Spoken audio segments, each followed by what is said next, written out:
Bonjour tout le monde, j'espère que vous allez bien. Je suis ravie de vous retrouver pour une nouvelle vidéo dans laquelle je vais vous présenter mes achats livresques de novembre et décembre 2021.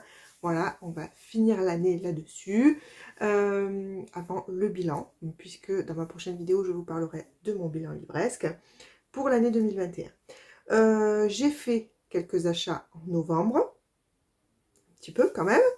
Par contre, en décembre, ce ne sont que des cadeaux. Je n'ai rien acheté en décembre, donc vous allez voir, il y a plus de livres en décembre qu'en novembre, mais rien n'est sorti de mon porte-monnaie.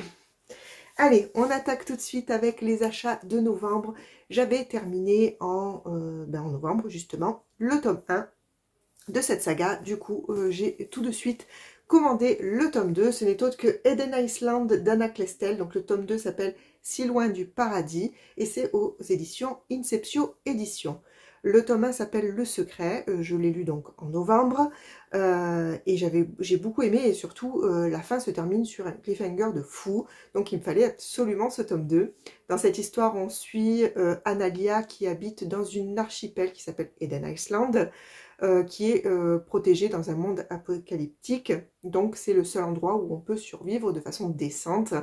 Et un jour, elle va rencontrer Aylan qui, lui, n'a pas eu la chance de vivre, de naître sur cet archipel, mais qui va, par un concours de circonstances, enfin un événement, va se retrouver à vivre justement sur Eden Island. Voilà. Je suis impatiente d'attaquer le 2 suite à cette fin qui nous met l'eau à la bouche. Ensuite, pour participer aux lectures communes organisées par Pauline de la chaîne littéraire sur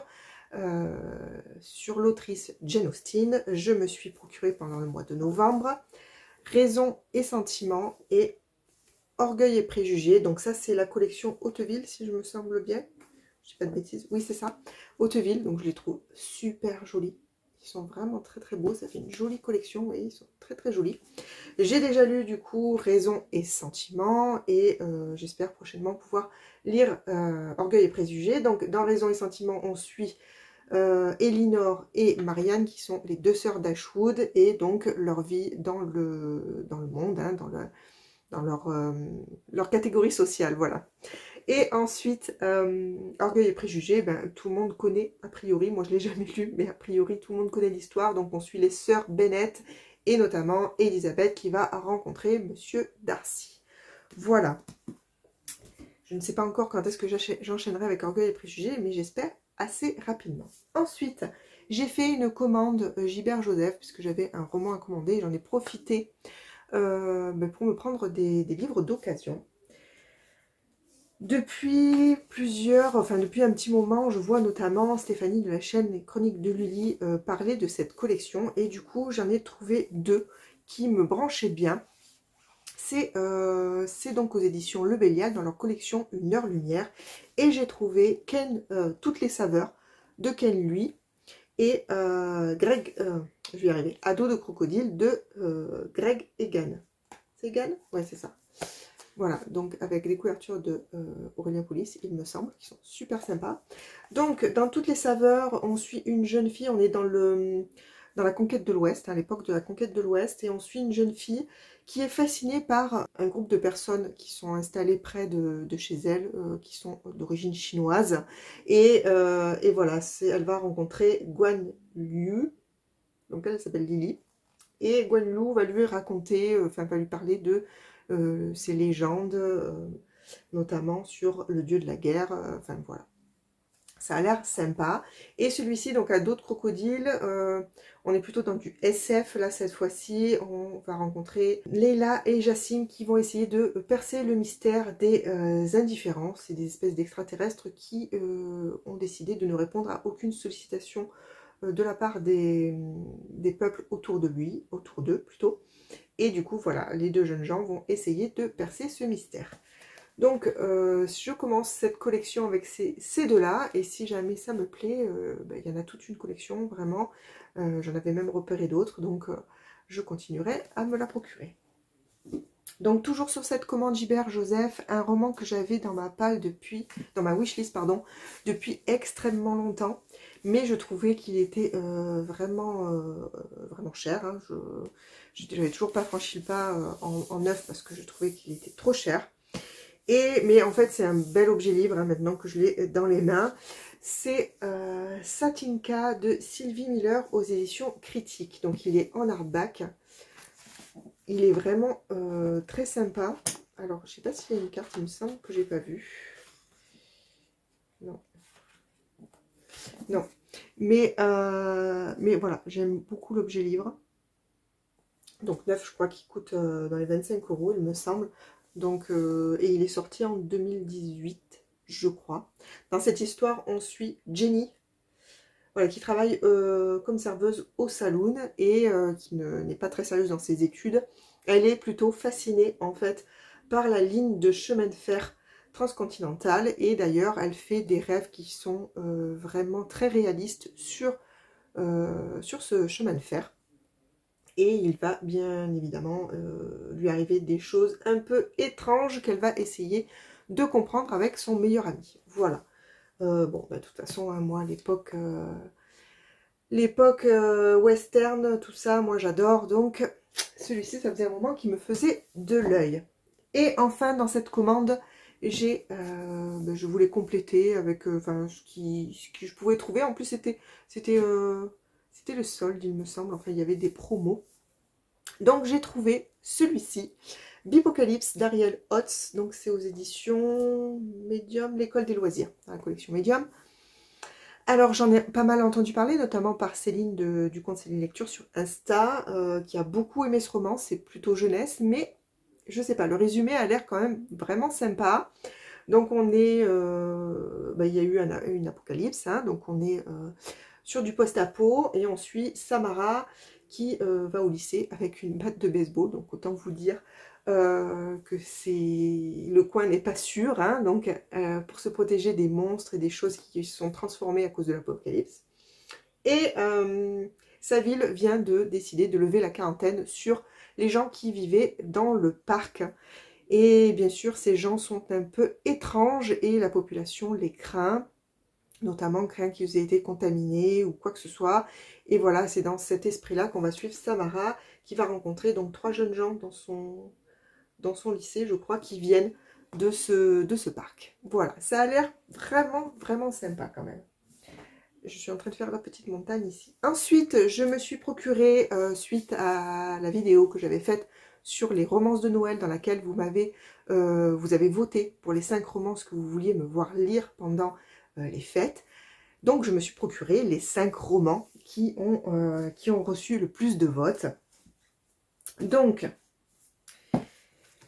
j'ai pris Vous faites quoi pour Noël? On se marie de Karen Ponte aux éditions Pocket. Donc c'est le tome 2. Le tome 1 s'appelle Vous faites quoi pour Noël? On y suit Pauline qui, suite à une soirée un petit peu arrosée, se retrouve à faire des galipettes avec l'assistant du DRH dans le parking. Sauf que ce parking est sous vidéosurveillance et que pour éviter que tout le monde tombe sur cette vidéo, enfin en tout cas tous les copropriétaires, elle va essayer de soudoyer le gardien de l'immeuble. Celui-ci, en échange, lui demande de passer la semaine de Noël avec sa famille. J'avais adoré le tome 1, vraiment une romance de Noël vraiment, vraiment sympa, avec tous les bons ingrédients qui font une bonne romance de Noël. Et du coup, j'étais contente de trouver celui-ci dans vos choix.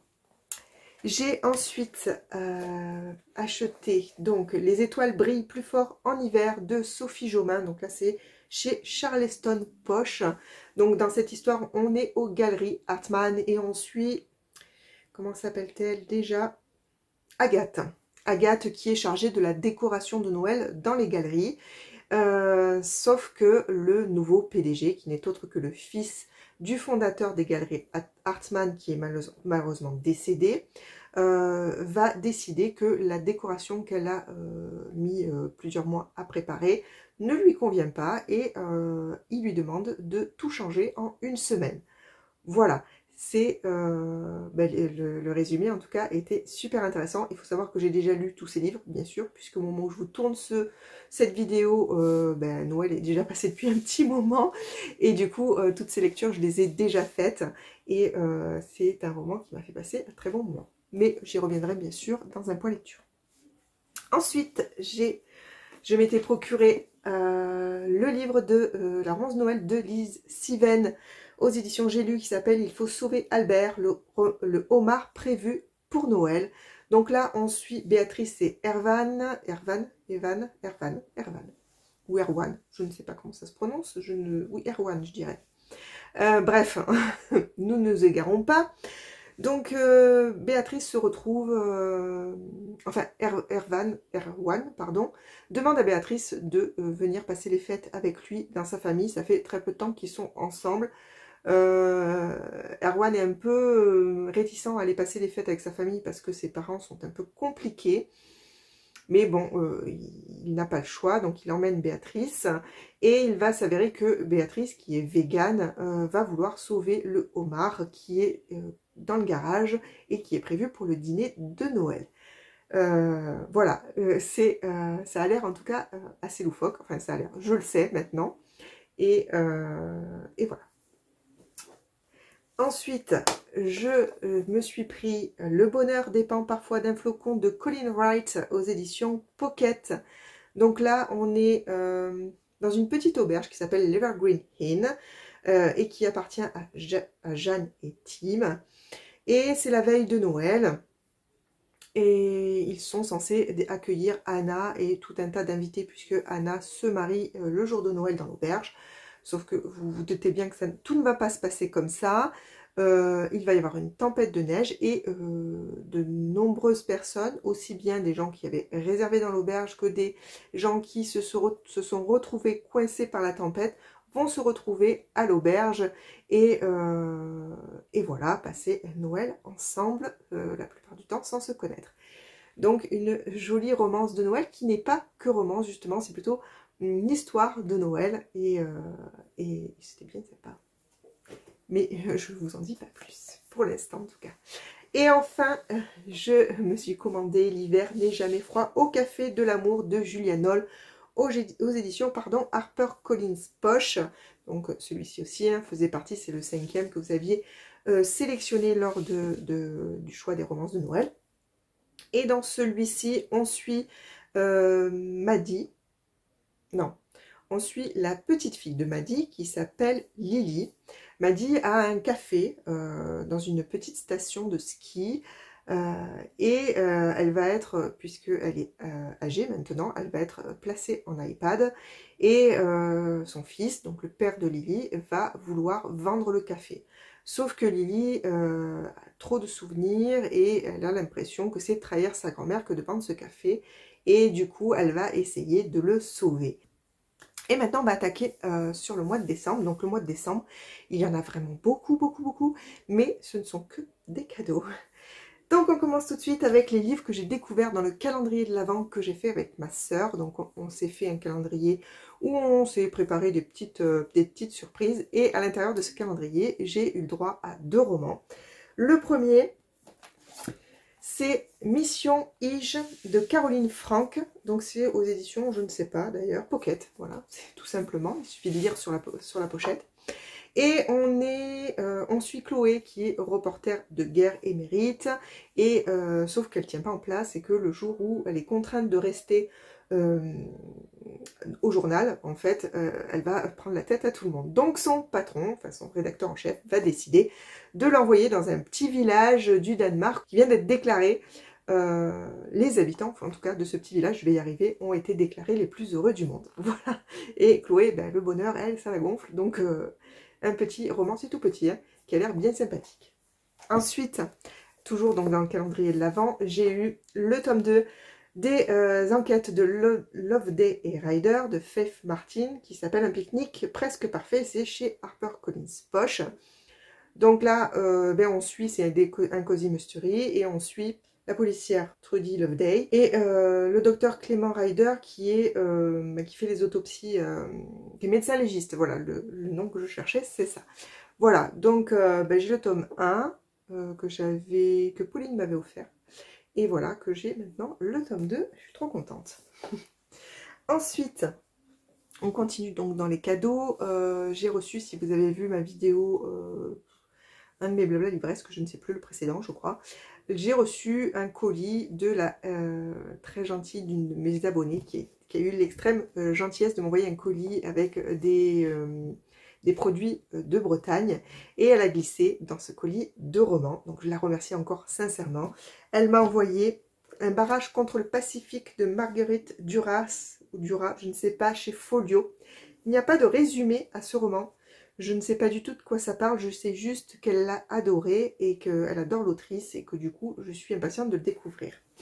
Et elle m'a aussi envoyé La vérité sur l'affaire Harry Kéber de Joël Dicker aux éditions de Fallois Poche.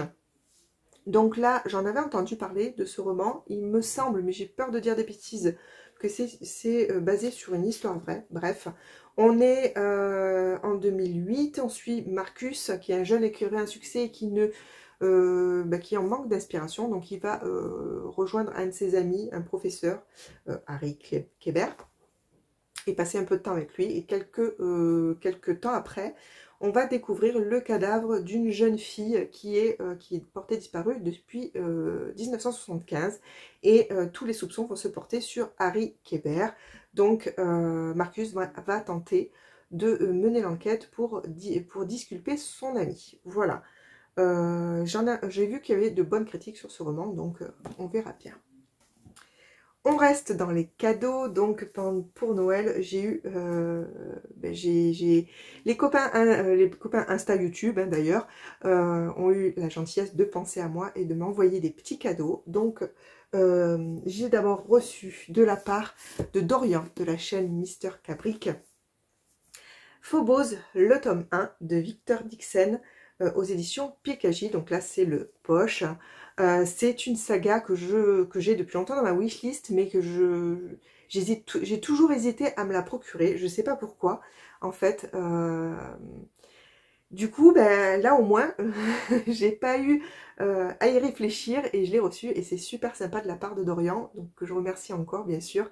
Donc là, c'est le tome 1, donc on a 6 filles, 6 garçons qui sont envoyés dans un vaisseau pour coloniser Mars, et en même temps c'est une espèce de télé-réalité si je me rappelle bien, puisque pendant le vol ils vont faire des speed dating pour savoir lesquels vont aller ensemble, en fait, lesquels j'ai du mal à trouver mes mots aujourd'hui, c'est un petit peu la galère, hein.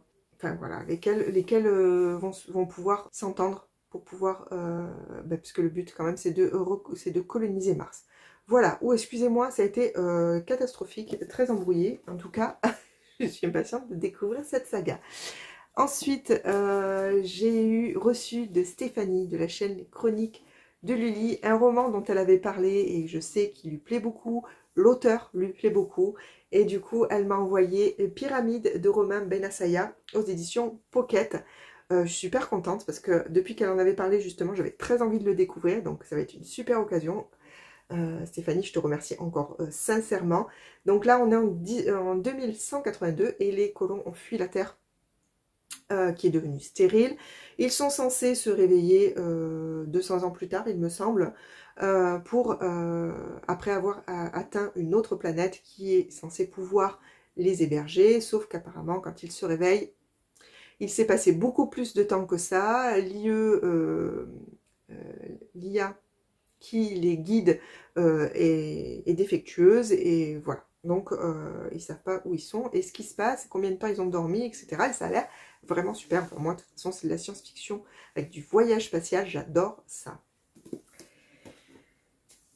Ensuite, j'ai reçu de ma très chère Caroline de la chaîne Miss Carolivre un roman qui me tentait vraiment beaucoup, depuis qu'elle en avait parlé elle-même justement. Enfin, même si avant déjà il m'intéressait, mais alors depuis qu'elle en avait parlé, encore mieux. C'est une très très grosse bricasse. Ce n'est autre que Crescent City de Sarah J. Maas, le tome 1 de Saxus, pardon, qui s'appelle La Maison de la Terre et du Sang. Alors déjà, le livre est super beau, il est super beau, je sais pas combien de...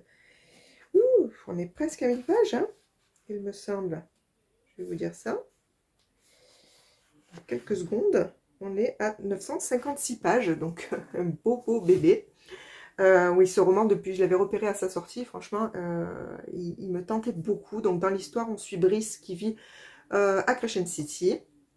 Et un jour, il va y avoir un meurtre qui va un petit peu bouleverser la vie de la ville. Euh, et 2 ans plus tard, il va y avoir un nouveau meurtre. Et cette fois, Brice va être embarqué dans l'histoire et va devoir essayer de trouver des réponses par rapport à ça. Et elle va être aidée par Hunt, qui est un ange déchu, apparemment. Enfin bref, j'ai pas été très claire sur le résumé. N'hésitez pas à aller checker si vous intéresse, mais bon, je pense que vous en avez déjà pas mal entendu parler. Bref, j'ai vraiment très envie de le lire, mais je sais pas quand est-ce que je vais pouvoir me caser ce gros bébé. Ensuite, j'ai reçu, puisque j'ai fait un swap qui était organisé par Pauline de la chaîne Littéraire, le swap de Noël. Donc j'ai envoyé un colis et j'en ai reçu un en retour, hein, c'est le but du swap. Je ne vous ai pas encore posté la vidéo dans laquelle je vous montre l'ouverture. Donc c'est un petit spoil, puisque je vais vous montrer les 3 romans que m'a mis Thomas dans son swap. Le premier, c'est PS Joyeux Noël chez J'ai lu, donc avec les autrices Cécile Chaumin, Fanny Guéral, Amélie Séastier et Marie Matthews, Fanny André, Angéline Michel et Georgia Caldera. Donc c'est un recueil avec 6 nouvelles de Noël, puisque de toute façon le thème du swap c'était Noël, donc voilà, un bon petit recueil qui peut être très sympathique. Je ne le lirai pas cette année. Pour moi, Noël, c'est terminé. Mais voilà, il va être dans ma palle de l'hiver prochain. Ensuite, il m'a gentiment envoyé Alerte, avalanche d'amour et tempête de flocons d'Alex Keane chez HarperCollins Poche. Celui-là, je l'avais repéré. D'ailleurs, il était dans la liste des romances de Noël quand je vous ai fait choisir. Donc là, on est... je ne me rappelle plus. On suit Lénie qui n'aime pas particulièrement Noël, surtout que cette année, a priori, c'est la première année qu'elle passe alors que sa maman est décédée. Donc elle aurait aimé le passer chez elle en pantoufles, et voilà. Hein.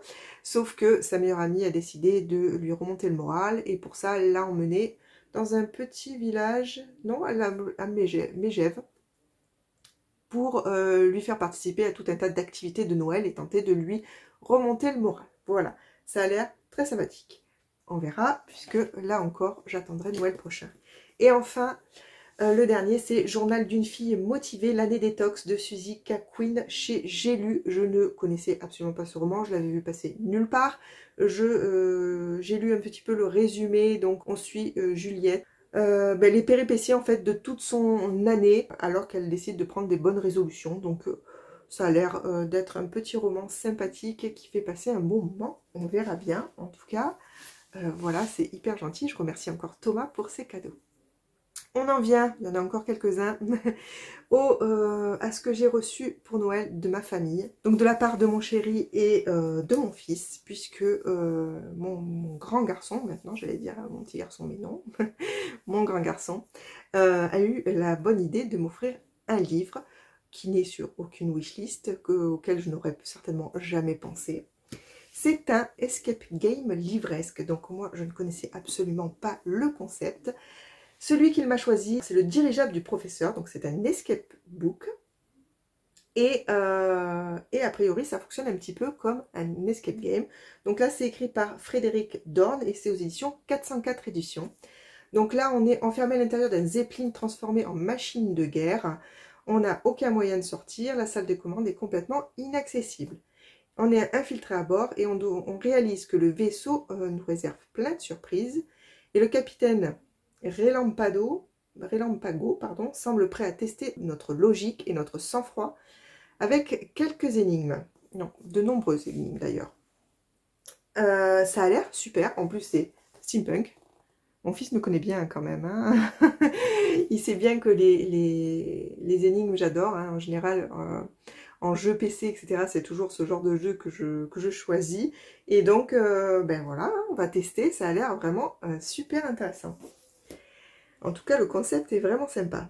Ensuite, mon chéri donc m'a offert sur ma wishlist. Le chat du bibliothécaire, le tome 1, Succès mortel de Miranda James aux éditions J'ai lu. On suit Charlie et son chat Diesel qui mènent l'enquête sur la mort d'un célèbre auteur de thriller dans leur ville. Donc, moi, chat, une bibliothèque, il ne fallait pas tellement grand chose de plus. Ensuite, il m'a offert, j'avais mis alors c'est un comics, oui, j'en ai rarement, mais je l'avais mis sur ma wishlist suite à l'avis de Dorian, de Mister Cabric. Et du coup, je l'ai eu pour Noël, c'est Spider-Gwen, donc c'est chez Marvel Éditions, Panini Comics, voilà, je vais y arriver, je vais dire des bêtises. Et c'est écrit par Jason Latour et Robbie Rodriguez, voilà. C'est un Marvel, a priori, qui peut se lire indépendamment des autres. J'aime bien les images, enfin les dessins, je vais y arriver, pardon. Voilà, je trouve ça bien sympa. Et du coup, comme je lis très peu de comics, j'avais envie un petit peu d'essayer. Voilà, qui est parfait pour ça. Ensuite, que j'ai attaqué hier, donc que j'ai commencé à lire hier, mon chéri m'a offert La couleur des nébuleuses de Amanda Peter aux éditions Explora. C'est le premier tome d'une saga, je crois que c'est une trilogie, mais j'en suis pas certaine. Et on suit Annie, qui est une fidèle intouchable et qui s'apprête à rentrer dans l'ordre du nébularium. En fait, il existe dans ce monde des particules, les nébuleuses, qui créent la vie. Et autour de ça, la population a créé un espèce de mythe religieux. Et du coup, ça a pris une importance phénoménale et tout tourne autour de ça. On est en 2198, j'ai oublié de vous le préciser. Voilà, elle va se retrouver à bord d'un vaisseau avec le commandant d'une maraudeuse, Storm il s'appelle, et voilà, ils vont se retrouver au cœur d'une ancienne rumeur qui pourrait bien menacer la paix du monde. Enfin, de l'univers même, on peut dire, puisque ça se passe dans l'espace. Voilà, ça a l'air vraiment sympa. Alors, j'ai vraiment à peine commencé, hein. J'ai lu 15 pages, hein. Donc autant vous dire que pour l'instant, je ne peux pas trop vous dire, mais je pense que ça va me plaire. En tout cas, pour les 15 premières pages, l'écriture est top. Et enfin, on arrive à la fin du dernier livre que je vais vous présenter, qui est une BD. Oui, vous le savez, hein, j'en lis pas beaucoup, mais de temps en temps quand même. Et mon chéri m'a offert le tome 1 des Artilleuses, le vol de la Sigillaire. C'est par Pierre Pével et Willem. Alors Willem, je ne sais pas son prénom. C'est pas écrit. Étienne. Voilà. Et c'est aux éditions Draco. Alors, je ne sais pas si vous avez suivi, mais j'avais acheté le tome 2 de cette saga en croyant que c'était le tome 1. Donc, je me retrouvais avec un tome 2 sans avoir le tome 1. Donc là, c'est nickel. J'ai maintenant ce fameux tome 1. Je vais pouvoir attaquer la saga. Je suis trop contente. Voilà, voilà. Ça en fait pas mal quand même, hein. J'ai été gâtée, il faut le dire. Donc, je remercie tout le monde pour ces cadeaux. Tous ceux qui viendront voir cette vidéo, mais également les autres, même s'ils ne viennent pas voir. C'est vraiment super sympa et j'adore ça, recevoir des livres en cadeau, donc ça fait toujours mouche. Voilà, j'espère que vous aussi vous avez été gâtés pendant ces fêtes et que vous avez reçu des livres, parce que souvent, enfin je sais pas vous, mais moi dans mon entourage on me dit que souvent je vais pas t'acheter de livres, t'en as déjà trop, donc on m'en offre pas beaucoup. Cette année ça n'a pas été le cas, donc je suis contente. Dites-moi si vous aussi vous êtes dans le cas où les gens sont réticents à vous en offrir, ou si vous arrivez à en avoir en cadeau, lesquels, si vous en avez eu, et à me dire si les romans que je vous ai présentés, vous avez lus, s'ils vous tentent, enfin, comme d'habitude, vous le savez. N'hésitez pas à venir discuter avec moi. Je vous remercie sincèrement pour votre intention. Je vous remercie d'arriver jusqu'au bout de cette vidéo. J'ai bafouillé un peu. J'espère quand même que ça vous aura plu. Et sur ce, je vous laisse parce que je blague beaucoup trop. Et je vous dis à très bientôt pour une prochaine vidéo. À plus!